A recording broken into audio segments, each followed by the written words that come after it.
తిరుమల తిరుపతిలో కొలువైన శ్రీ వెంకటేశ్వర స్వామిని దర్శనం చేసుకోవడానికి ప్రతిరోజు భక్తులు వేలాది సంఖ్యలో వస్తుంటారు. ప్రపంచంలో అత్యధికంగా భక్తులు తరలివచ్చే దేవాలయం తిరుమల తిరుపతి దేవస్థానం. వెంకటేశ్వరుని దివ్య సన్నిధిగా ప్రపంచ ప్రసిద్ధిగాంచిన తిరుమల కలియుగ వైకుంఠంగా వెలసిల్లుతుంది. మరి తిరుమల తిరుపతిలో సంవత్సరానికి ఒక రోజు మాత్రమే తెరిచేది ఏంటి? దాని వెనుక కారణమేంటనే విషయాల గురించి మనం ఇప్పుడు తెలుసుకుందాం. తిరుమల తిరుపతిలో గొప్ప ఆధ్యాత్మిక ప్రదేశం తుంబుర తీర్థం. ఇది శ్రీవారి ఆలయానికి ఈశాన్య దిశలో 11 కిలోమీటర్ల దూరంలో ఉంటుంది. శ్రీ వెంకటాచల మహత్యంలో తుంబుర తీర్థం ప్రస్తావన అనేది ఉంది. పురాణం ప్రకారం నారదుడు తుంబుర తీర్థం సమీపంలో సంగీతంలో పోటీ పడ్డారని చెబుతారు. అయితే సంగీత పోటీలో తుంబురుడి పైన నారదుడు గెలవడంతో అలిగిన తుంబరుడు ఇక్కడ ఉన్న తీర్థంలో అలానే కూర్చునుండగా శ్రీనివాసుడు వచ్చి అతడిని బుజ్జగించాడని, అందుకే ఈ తీర్థానికి తుంబర తీర్థం అనే పేరు వచ్చిందని చెబుతారు. ఇక తుంబరుడు ఎవరు అనే విషయానికి వస్తే, తుంబరుడు గంధర్వ వంశమును జన్మించినవాడు. అయితే కుబేరుడికి తన విననాదాన్ని అందించలేకపోయిన తుంబరుడిని రాక్షసుడిగా జన్మించు అని శపిస్తాడు.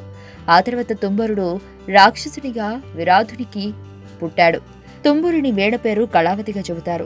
మరొక కథనం ప్రకారం దుర్వాస మహాముని ఆగ్రహాన్ని తెప్పించటంలో ఈ శాప ఫలితంగానే తుంబరుడు చిరుతొండడుగా వైశ్య కుటుంబాన కాశీనగరంలో పుట్టాడని చెబుతారు. తిరుమల తిరుపతిలో ఉండే తుంబర తీర్థానికి వెళ్లడం చాలా కష్టతరం. ప్రతి సంవత్సరం ఇక్కడ ఫాల్గుణ శుద్ధ పౌర్ణమి నాడు తుంబుర తీర్థానికి ముక్కోటి ఉత్సవం నిర్వహిస్తారు. అయితే తుంబుర తీర్థాన్ని గోన తీర్థం అని కూడా అంటారు. ఇందులో స్నానం చేస్తే పాప విముక్తిని పొందుతారని నమ్మకం. ఇక వీణనాదానికి పర్యాయ పదం తుంబరుము. ఇక వీణనాదాన్ని అమృతంలా అందిస్తే ఆస్వాదించేవాళ్లు తుంబురనాదంగా అభినందిస్తారు. తిరుమలలో మహిమాన్వితమైన తీర్థాలలో తుంబుర తీర్థం ఒకటిగా ప్రసిద్ధిగాంచింది.